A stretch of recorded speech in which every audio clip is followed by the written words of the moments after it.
Louvado seja o Cordeiro Santo de Deus. A ceia do Senhor é um momento de celebração, um momento em que os cristãos se separam para celebrar a morte e a ressurreição de Cristo e o seu compromisso com Ele. Há duas características que marcam este compromisso, que devem marcar o nosso compromisso com Cristo. O primeiro deles é profundidade. O segundo deles é a confissão.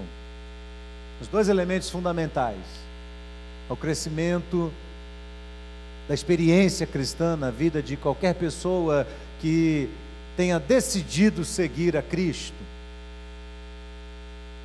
Em João 13, quando Jesus está já prestes a ser traído, o verso 1 do capítulo 13 de João diz que Jesus, tendo amado os seus discípulos, amou-os até o fim. Eu gosto muito dessa expressão, irmãos, porque é uma redundância que mostra a profundidade, a intensidade do que Jesus estava fazendo, e que chama a minha atenção e deve chamar a nossa atenção, a fim de que tudo o que fazemos em prol do reino de Deus, da igreja do Senhor, do corpo de Cristo, os nossos atos litúrgicos, este momento de culto, o momento em que cantamos músicas com letras tão profundas, que recebemos o pão, que retomamos o cálice, nada disso pode acontecer apenas por um ato autômato, simplesmente porque nós aprendemos a fazer isso, e eu digo com muita convicção que nossa geração é a geração das pessoas que estão fazendo o que elas não sabem que estão fazendo e nem por que estão fazendo. Todo mundo está correndo de um lado para o outro, todo mundo tem atividades, todo mundo tem trabalho, e nós aprendemos a organizar a nossa vida em pequenos blocos, onde nós fazemos coisas repetidamente e automaticamente, sem parar para refletir nessas coisas, e a tendência é que a gente faça a mesma coisa no meio da igreja do Senhor, no culto, na ceia, nas canções.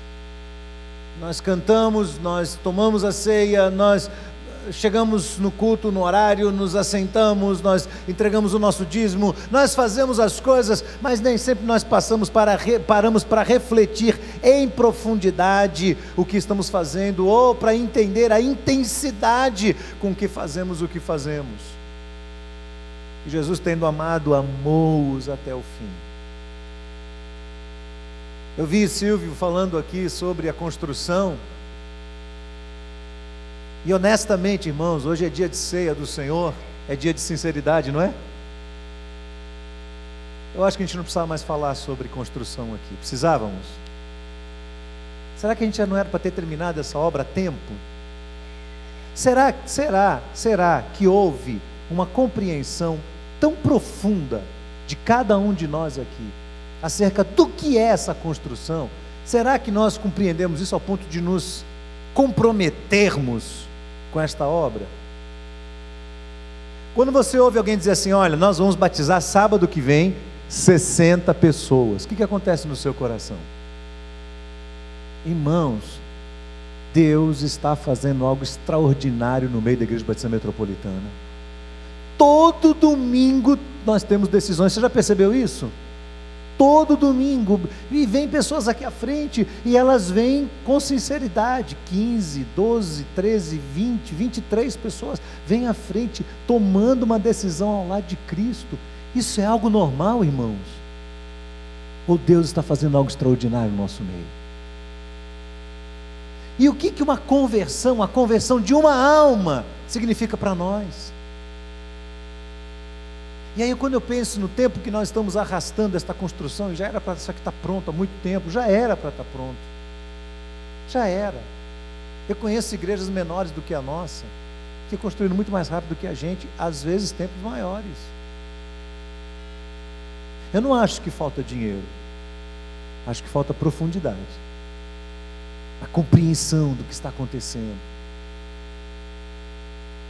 Quantas pessoas Deus tem trazido a essa igreja, quantas pessoas estão vindo congregar conosco, de várias camadas diferentes. Nós temos pessoas que vêm do meio dos magistrados, do meio dos artistas, do meio de famílias mais necessitadas, e de vários lugares, pessoas têm vindo a esta igreja tem chamado a atenção da cidade. Louvado seja Deus por isso, irmãos. Mas será que nós que estamos aqui, que somos membros, que somos batizados, será que nós estamos 100% comprometidos, amando até o fim, até as últimas consequências da nossa alma? Ou será que a gente está fazendo assim, o que pode? O que pode eu faço? Nada sacrificial demais, nada que exija de mim muito. Eu dou o que eu posso, eu dou o tempo que eu posso, eu dou o recurso que eu posso. Eu dou o que dá, não algo sacrificial. Será, eu fico questionando, será que há intensidade no que fazemos? Eu vi aqui aliás, eu queria chamar a atenção dos irmãos, hoje é dia de ceia, não é? Eu tenho observado que quando passa o IBAN Informa, as pessoas desligam e começam a conversar. E tem um aspecto interessante, que o IBAN Informa também é culto. E não só isso, mas se você não dá a mínima importância para o que está sendo falado aqui, o que está sendo falado não é propaganda de um produto do mercado. Nós estamos falando de coisas que estão acontecendo, que vão beneficiar o seu filho, a sua filha, jovem, adolescente, os casais da igreja, os ímpares. Nós estamos falando de programações que são elaboradas cuidadosamente, intencionalmente, profundamente, visando abençoar as pessoas e resgatá-las e fortalecê-las. Quantos aqui acham que os casamentos da igreja têm que ser trabalhados, que a igreja tem que se preocupar com os casamentos dos membros? Todo mundo acha. Quantos que levantaram a mão fizeram inscrição num retiro de casais? Não, mas eu não posso, porque não, isso é manutenção, é parte, você entende isso? É parte, a gente vai atrás do melhor preletor, do melhor lugar, a gente se preocupa, faz um encontro aqui, faz outro encontro ali, faz um encontro de casais, faz isso, faz aquilo, faz o curso de noivos, a gente faz essas coisas, mas não é porque a gente quer criar regras e porque a gente não tem o que fazer, então a gente fica criando novos programas. Não, nós fazemos porque nós queremos que os casais sejam tratados em profundidade, que os casamentos sejam fortes desta igreja, e que as pessoas olhem e falem: louvado seja Deus, Deus está atuando no casamento desses irmãos. É algo intenso, irmãos, algo intenso, que às vezes diz assim: isso não é tão importante, que você acha que não é? Quantos casais você acha que procuram a equipe pastoral durante a semana, procuram líderes durante a semana, que estão enfrentando crises terríveis, e que às vezes a única coisa que falta para esse casal é um tempo de manutenção, é um tempo de parar e dizer assim: olha, vamos dar atenção a isso. Nós vamos ter batismo sábado que vem. Batismo é importante para você ou não? Seja sincero. O seu coração fala assim: Deus, louvado, eu não vou perder os batismos, eu vou estar lá, Senhor, porque é uma bênção eu ver uma alma ser batizada. Você pensa assim, ou você fala assim: eu tenho uma festinha do sábado que vem, eu tenho um casamento, tenho um chá de cozinha, tenho 15 anos, eu não vou vir no batismo, eu tenho outra coisa mais divertida para fazer. Seja honesto com você mesmo. Hoje é dia de ceia, não é? É dia de sinceridade. Seja honesto, porque nós já tivemos batismos aqui que tinha pouquíssimos crentes, e foi anunciado. E eu fico questionando: Deus, o que acontece na alma dos meus irmãos? Será que não é importante para eles? Será que eles não conseguem entender o que significa uma alma ser retirada do inferno e poder ir para o céu, habitar com Jesus? Será que os irmãos estão entendendo isso? Ou não importa? O que importa é se você está salvo, os outros não. Nós vamos fazer o congresso de liderança do Summit. Por que o pastor Abraão está fazendo esse congresso? Por que o pastor Abraão insiste nessa viagem tão longa, que ele vai e volta correndo uma semana, vai e volta, insiste e cobra? Por quê? Por quê? Por quê? Sabe por quê, irmãos? Porque eu tenho sido procurado por vários pastores na cidade que estão me perguntando: qual é o segredo do crescimento de uma igreja? Nós precisamos, eu tenho dito a eles: vocês precisam investir muito bem na liderança de vocês, precisam crescer em liderança, precisam entender o que é liderar uma casa, uma empresa, um escritório, um departamento, uma equipe, por menor que seja, liderar pouquíssimos empregados, liderar muitos empregados, o que significa liderar. Então não é um capricho, dá um trabalho tremendo, irmãos. Eu poderia fazer como muitos pastores, não vou me meter nisso não. Isso dá um trabalho terrível para a gente, eu não vou me meter nisso. Mas a gente mergulha nisso com a alma da gente, intensamente. A equipe que prepara se envolve, a gente percebe isso assim intensamente. Aí eu não consigo entender porque as pessoas às vezes vão para São Paulo ouvir o mesmo preletor que vai falar no Summit e pagam em São Paulo, numa preleção de 40 minutos, R$2.700. R$2.700 para ouvir um camarada falar em São Paulo, 40 minutos. E ele, junto com mais 11, vão falar no Summit, e as pessoas vão pagar o preço do custo, que é R$70. Qual a importância disso? Eu vejo um monte de homens que estão fracassando na sua vida, porque não sabem liderar, nem sua casa, não sabem liderar, e eles não querem aprender a liderar. Eu tenho questionado, irmãos, por que fazemos as coisas, mas não fazemos em profundidade? Quando eu penso na construção da IBAN, eu penso assim, nós temos gasto, eu fiz uma análise essa semana com o nosso diretor financeiro, nós temos gasto uma média de R$60 mil por mês com a construção. E você sabe que quanto mais, como os empregados são todos registrados, eles têm todos os encargos sociais, aquela coisa toda e tal, quanto mais tempo a obra demora, o que acontece? Mais a gente vai gastar. Nós temos gasto em torno de R$60 a R$70 mil por mês com a obra. Estamos tocando assim, tocando no passo de tartaruga, estamos tocando, e esticando essa obra.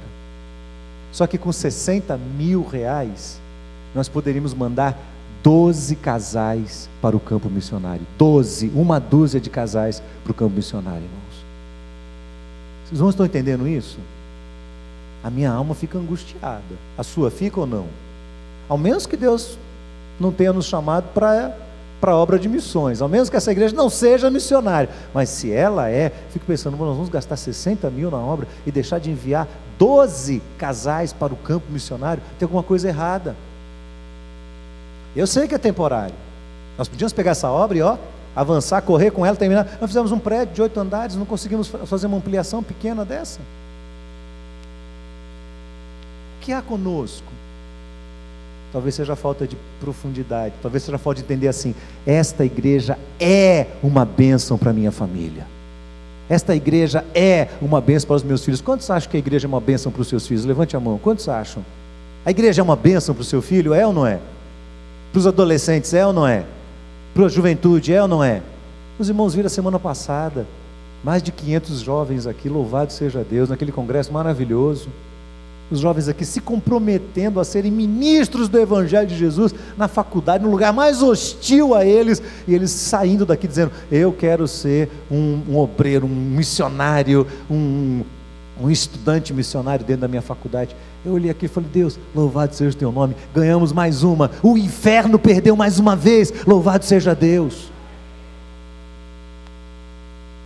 Mas a gente precisa investir nos jovens, nas salas, nos ambientes, trabalhar em profundidade, irmãos, em profundidade. Há muita coisa que precisa ser feita. Pedi para o Felipe fazer o mesmo levantamento em relação à BM. Nós gastamos com a BM, com a nossa creche aqui, com a escola de música, com a escola de esportes, com o reforço infantil, tudo que acontece com as crianças. Temos ali em torno de 100 crianças mais ou menos, e mais entre crianças e adolescentes que são atendidos por todos os projetos, nós temos em torno de 300, entre crianças, jovens e adolescentes, 300. Investimos R$50 mil por mês ali. Ou seja, eu fiz os cruzamentos dos dados com o Felipe, usando a mesma estrutura, nós poderíamos triplicar o número de crianças, jovens e adolescentes que são atendidos. Passaríamos de 300 para 900 e alcançaríamos um grande exército de jovens nessa região. Sabe quando a gente vai poder fazer isso? Quando a gente acabar essa obra. Quando disser assim, Poxa, graças a Deus, inaugurou, terminamos essa etapa, ó, vamos correr, vamos fazer obra missionária, vamos ampliar a obra social, vamos atender outras necessidades, porque Deus não nos chamou para construir, Deus nos chamou para avançar na sua obra. Deus nos chamou, irmãos, para retirar vidas do inferno e proclamar o nome de Jesus que traz salvação. Para isso Deus nos chamou. Você está comprometido com isso? Você está comprometido com isso? Pergunte para você, mas você vai participar da ceia do Senhor, hoje é dia de sinceridade. Você está comprometido com a obra missionária dessa igreja, com a salvação das pessoas, com o discipulado? Você entende isso na sua alma? Ah, entendo. Então quanto tempo você está dando do seu tempo para isso? Quanto você dá de você, sacrificialmente, para que as coisas avancem? Em segundo lugar, a ceia também é um momento especial na vida dos cristãos, por causa do elemento confissão. A confissão faz parte da ceia do Senhor. Você não consegue, não poderia nunca fazer a ceia sem que você analisasse o seu coração também em profundidade, intensamente, olhasse para dentro de si e identificasse os pontos da sua alma que precisam ser tratados diante de Deus, para ter um coração puro. A oração de Davi, quando pecou contra Deus, depois de ter sido duramente repreendido pelo profeta Natã, e mais, depois de ter sofrido todas as consequências do seu pecado, a oração dele está registrada no Salmo 51, e Davi diz assim: compadece-te de mim, ó Deus, segundo a tua benignidade, segundo a multidão das tuas misericórdias, apaga as minhas transgressões, lava-me completamente da minha iniquidade, purifica-me do meu pecado, pois eu conheço minhas transgressões, o meu pecado está sempre diante de mim. Você conhece os pecados? Você sabe quais são os seus pontos fracos? Você sabe quais são áreas da sua personalidade que precisam ser modificadas? Ou não? Isso te leva a um arrependimento? Isso te leva a um quebrantamento? Você chora diante de Deus? Qual foi a última vez que você ajoelhou diante de Deus e disse: ó Deus, tem misericórdia de mim, eu conheço os meus pecados, meu pecado está sempre diante de mim? Ou você só percebe o seu pecado quando sua esposa briga com você, quando seu marido briga com você, e aí não é você que percebeu, foi ele que percebeu, e você se defende e diz: eu não sou assim, eu não faço isso, você está me acusando? Olha o que Davi diz: pequei contra ti. Davi diz: pequei contra ti somente, e fiz o que é mal perante os teus olhos. Davi enxerga que o pecado dele, antes de ofender a esposa, antes de ofender o filho, antes de ofender o empregado, antes de ofender o outro motorista na rua, antes de ofender quem quer que seja, o pecado dele ofende a Deus, e ele considera Deus justo, de maneira que serás tido por justo no teu falar e puro no teu julgar. Davi diz assim: Senhor, eu vou correr o risco aqui, ó, eu posso ser castigado pelo Senhor, o Senhor pode me castigar, que o Senhor vai ser justo. Eu nasci na iniquidade, em pecado me concebeu minha mãe.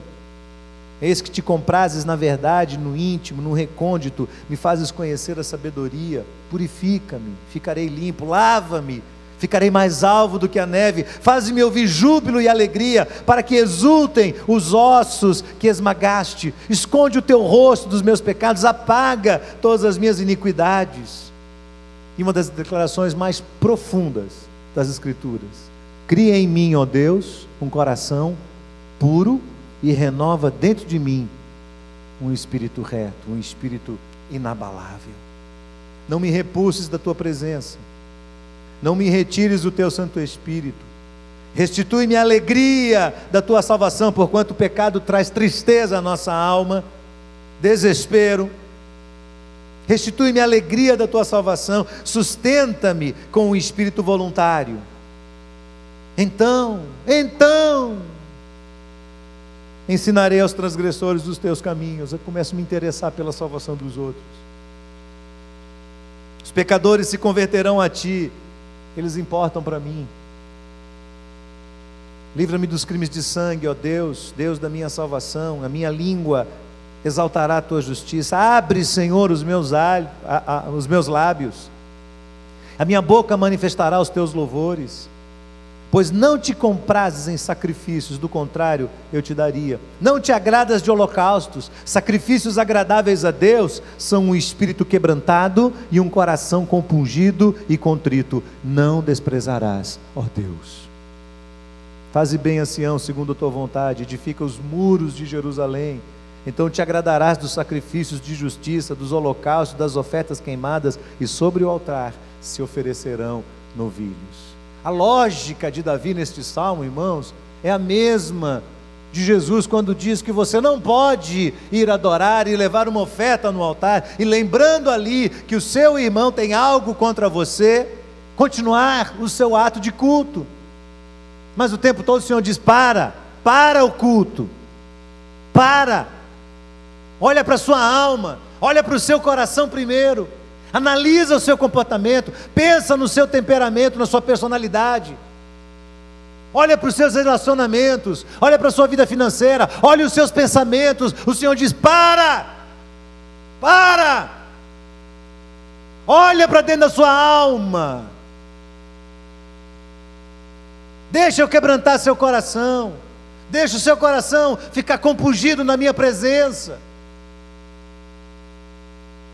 Deixa os seus sentimentos se voltarem para mim, para que meu espírito revele o que está fora do lugar na sua alma, e você possa tratar isso. É um grande engano, irmãos, achar que um coração puro é o coração de alguém que não peca. Não é isso. Mas o tempo todo a palavra de Deus nos ensina que o coração puro é o coração de alguém que está tão sensível ao Espírito Santo de Deus, que é o primeiro sinal do pecado. Essa pessoa já é levada a um estado de contrição, de arrependimento e de confissão do pecado a Deus. Ao primeiro sinal.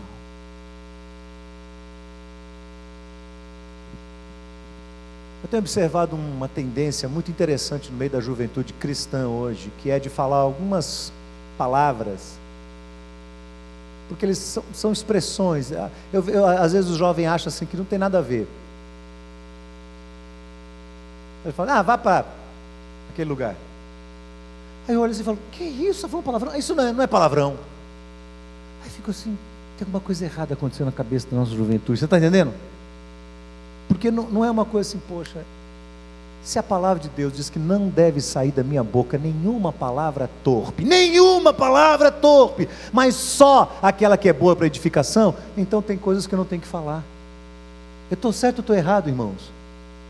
Há intensidade na vida espiritual ou não? Nós estamos brincando. É só uma pegação de pé de um pastor que está ficando velho e chato. O que acontece conosco? Estamos entendendo o que é ser levado ao arrependimento.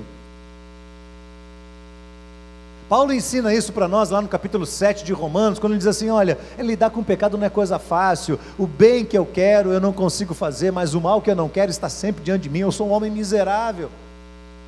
E ele reconhece a presença de Cristo e a graça do Senhor, que se renova todos os dias sobre a nossa vida, nos estendendo perdão, mas essa é a nossa luta. É reconhecer o pecado, confessar o pecado, nos arrependemos dele e tratarmos o pecado na nossa vida. Irmãos amados, o pecado não tratado, não confessado é uma tragédia. O pecado do qual nós não nos arrependemos, o pecado não visto, não enxergado, é uma tragédia para nós, é um prenúncio de fracasso. É um caminho de morte. Eu não estou falando apenas das consequências nesta vida, não. Eu estou falando do grande prejuízo espiritual que o pecado traz à nossa alma. O pecado que é gerado pela cobiça dos olhos, as tentações que nos abordam através dos sentidos, as fantasias, os pensamentos. O pecado que vem por meio do desejo da carne. Eu quero satisfazer o desejo da minha carne, ainda que contra um princípio claro da palavra de Deus. E daí nascem as compulsões, daí nascem as atitudes impulsivas, daí nasce a ira, o rancor, a raiva, daí nasce a mágoa. Você sabe o que é mágoa? Mágoa é ira processada e transformada em indiferença, ironia e descaso. Isso é mágoa. Você não briga com a pessoa, mas quando você vê ela de longe, seu coração fica ruim, você fala, não quero nem chegar perto.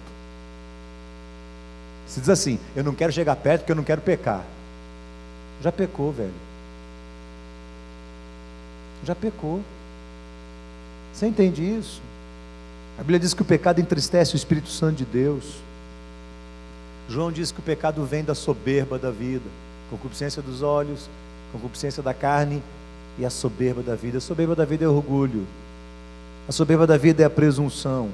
É quando a gente não quer reconhecer, é quando a gente não quer enxergar os pontos cegos, é quando a gente não quer aceitar críticas, não quer sequer ouvir as críticas, quando a gente não quer que ninguém corrija a nossa vida. A gente diz assim, ninguém tem nada a ver com a minha vida não. Ei, ninguém tem nada a ver com a minha vida não, hein? Nesse mundo velho aqui, cada um cuida de si. É assim com crente? É assim, irmãos? Não é. A quem que um crente deve contas da sua vida?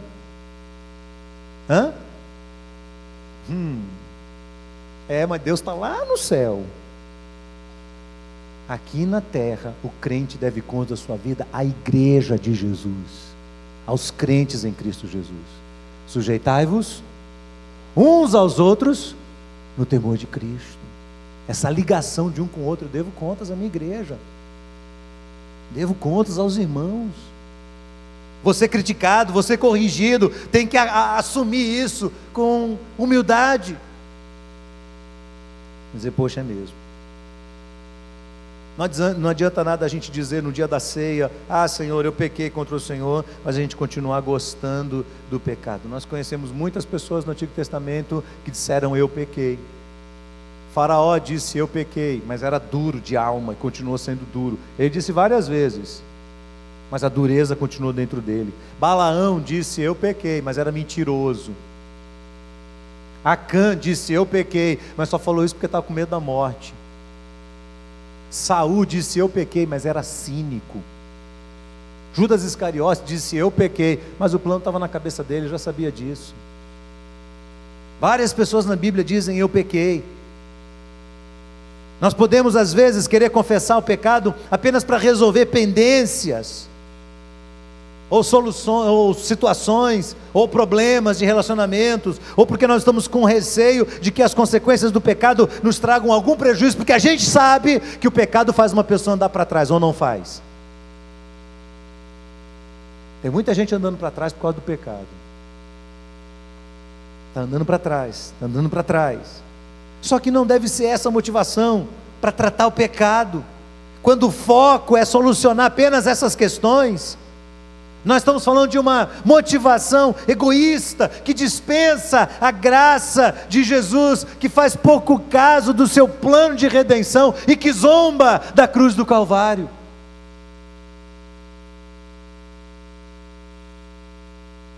Quando eu deixo de tratar o pecado, irmãos, eu estou dizendo, eu não preciso de Jesus.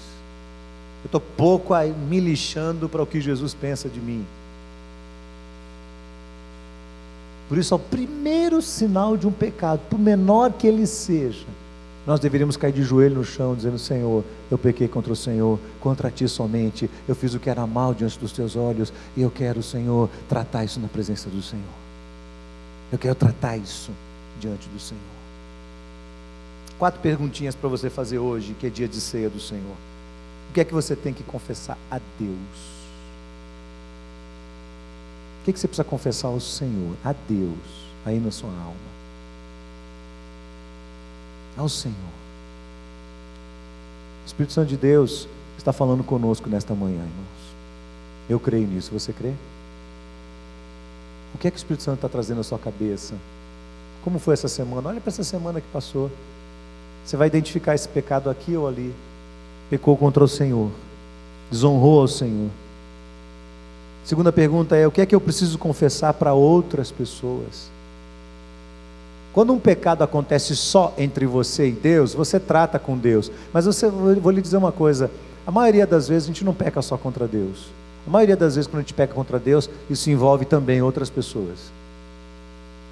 Envolve esposa, envolve marido, envolve filhos, envolve pais, envolve familiares, amigos, irmãos, parentes, pessoas não cristãs, clientes. Envolve outras pessoas. E a Bíblia diz que se nós lesamos alguém, de qualquer forma que seja emocionalmente, seja financeiramente, da maneira que for, que a gente tem que tratar isso com as pessoas. O que é que você precisa confessar para uma pessoa? Terceiro, o que você precisa restituir? O que precisamos restituir, como Zaqueu fez? O que é que nós precisamos restituir? Consertar. Você pediu perdão? Ó, desculpa aí, hein? Foi mal. A gente diz isso para as pessoas, né? Desculpa aí, desculpa aí, desculpa aí. Já te pedi, desculpa aí. Mas não é isso. Estou lendo um livro de Gary Chapman chamado Quando Dizer Desculpa Não É o Suficiente. Esse livro é um livro interessante, tem me chamado muita atenção, porque ele fala, não é só dizer desculpa, é mergulhar profundamente, dizer assim, onde é que você magoou essa pessoa? Onde é que você machucou essa pessoa? Onde é que você feriu essa pessoa? Vou lá e vou restituir, vou assumir responsabilidade pelo que eu fiz. E a última pergunta é, o que eu tenho que fazer para não pecar novamente? O que eu devo fazer para não pecar novamente? Que atitudes eu vou tomar para bloquear meu coração, para blindar o meu coração, para eu não ficar de novo fazendo a mesma coisa? O que eu preciso fazer? O que eu preciso fazer? Quais são as decisões que eu tenho que tomar? Então, irmãos, nesse dia de ceia do Senhor, pense nessas duas palavras: profundidade e confissão. Você pode repetir comigo? Profundidade e confissão. A profundidade leva você a pensar, por que eu estou fazendo o que estou fazendo? Por que isso aqui está acontecendo? Por que essa ceia? Por que esse culto? Por que essas pessoas aqui? Por que esse coro aqui? Por quê? Pare e pense sobre essas coisas. Qual a profundidade disso tudo? E a confissão faz você olhar para dentro da sua alma e dizer assim, será que eu estou entendendo o que significa tomar ceia do Senhor dignamente? Será que eu estou compreendendo o que isso significa?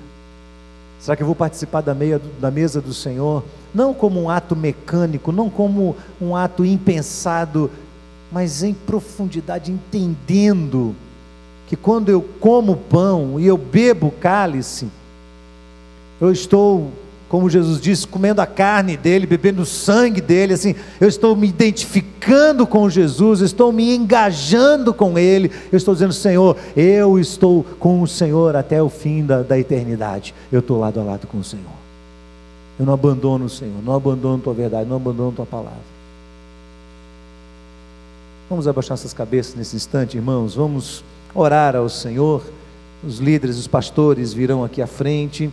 Nós vamos nos preparar para distribuir a ceia do Senhor, mas eu gostaria que nesse momento você tivesse um tempo de reflexão, você tivesse um tempo onde você pudesse se humilhar na presença do Deus Todo-Poderoso. Se você quiser ficar de joelho, você pode ficar, se você quiser ficar de pé, você pode ficar, ou ficar sentado, como você quiser, mas eu queria que você rasgasse sua alma diante do Senhor. Davi diz que o Senhor falou ao coração dele que ele queria um espírito quebrantado, humilde, compungido, que esse não seria desprezado pelo Senhor. O que é que você tem que confessar diante de Deus? Irmã, o que a irmã tem que confessar diante de Deus?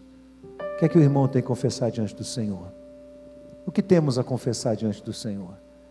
As nossas palavras, as nossas ações, as nossas atitudes, o nosso pensamento, o nosso comportamento no trânsito, a maneira como temos tratado a igreja do Senhor. Você é uma pessoa generosa? Você tem dado de si? Você pode dizer assim para mim, não, mas pastor, eu não tenho condições. Será que não, irmão? de ajudar ninguém? Será que não mesmo? Será que Deus tem separado pessoas e colocado perto de você e colocado diante de você oportunidades de você ser uma bênção e você aprender que mais bem-aventurada coisa é dar do que receber, aprender de graça a receber, de graça a dar, e você diz assim, não, isso não tem a ver comigo não, e você faz vista grossas. Olha para sua alma nessa manhã, querido. Olha para o seu coração nessa manhã. Olha para os seus pensamentos. Vamos confessar ao Senhor. Vamos confessar ao Senhor. Se confessarmos nossos pecados, Ele é fiel e justo para nos perdoar os pecados e nos purificar de toda injustiça. Se dissermos que não temos pecado, mentimos e a sua verdade não está em nós. Meus filhinhos, disse João, estas coisas vos escrevo para que não pequeis.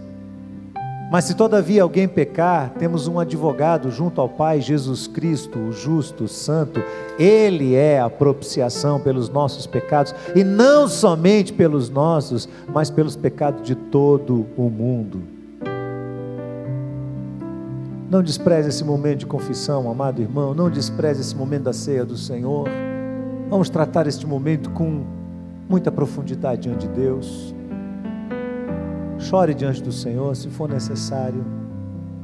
Tome decisões importantes aí, pessoas que vão ser procuradas depois deste culto, um telefonema a ser dado, um relacionamento acertado. Você não pode estar magoado com pessoas, não liberar perdão e participar da ceia. Por favor, não faça isso. Não faça isso. A ceia existe para os cristãos participarem. Você não deve dizer assim, então não vou participar da ceia. Não, não é isso, trate sua alma, trate o pecado. A ceia diz assim, trate o pecado no seu coração, trate o pecado, porque o pecado desonra o Senhor, o pecado faz você andar para trás, o pecado te coloca na contramão do plano de Deus, da vontade de Deus. Confesse ao Senhor os seus pecados, confesse ao Senhor, clame sua misericórdia, ela está à disposição de cada um de nós.